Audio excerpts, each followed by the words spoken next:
Ooh, it is Super Tuesday Eve, if you will. President Biden and Donald Trump are inching closer to a potential rematch in November. And new CBS polling finds Trump actually leads the president by 4 points in a hypothetical matchup.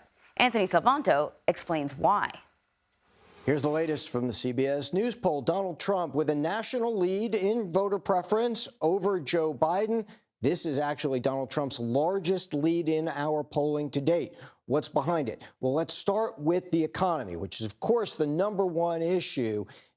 The economy's views have been improving. So why isn't that helping Joe Biden right now? Well, it's the comparison that voters are making. When we ask people to look back on how they remember the economy under Donald Trump, we get 2/3 who say they remember it as being good. You compare that to how people rate the economy now, and yes, even though things have been improving, it's still quite a gap. So in some ways, the Biden campaign is running against that memory, that perception. And I will tell you, if you look back to 2018, 2019, at that time, people did, in fact, rate the economy as good. Views of the economy did subsequently go down during the pandemic, but it's that first part that seems to be built into their memories right now. Overall, when you ask people to rate the two presidencies, because that's somewhat what we're doing here, if we get this rematch, well, neither candidate comes out as majority good there, but Trump does have a little bit of an advantage over Biden on that as well. I'm going to show you this because democracy is going to be a central part of this. Did Donald Trump try to stay in office beyond his constitutionally allotted term in 2020? Well, just under half the country thinks he did and tried to do so by illegal means. That's important because this group of voters is, in fact, voting for Joe Biden. That is built into this presidential race. But all the other voters, the ones who think he either didn't try to stay or was trying to do so through constitutional processes, they're overwhelmingly ready to return Donald Trump to office. This will be an important measure to watch as the trials go forward. If there's a conviction for Donald Trump, those are all important things. Let's take a look at the border. We tested that. It's Donald Trump's policies, which are more seen as being able to decrease the flow of migrants at the border. And then this.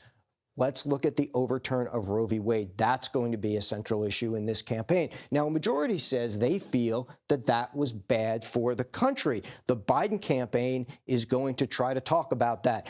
We have the recent ruling on IVF. That's in the news. 86% of Americans think IVF should be legal. That will keep this issue in the news. However, the Biden campaign is going to be trying to tie that to Donald Trump. This number, this third who blame Donald Trump for the overturn of Roe v. Wade is one to watch, because can the Biden campaign get that number to then increase is something to pay attention to. And finally, this, as we head into not just Super Tuesday, but State of the Union. Who has a vision for the country? It's important because in uncertain times, even if people don't rate things as good now, which they don't, voters want to know where things are headed. Well, Donald Trump has an advantage over Joe Biden on that. Do they have a vision for the country? And so this is a number right here after and during State of the Union that we're going to watch and see how that plays out going forward. And that's the latest breakdown from the CBS News poll.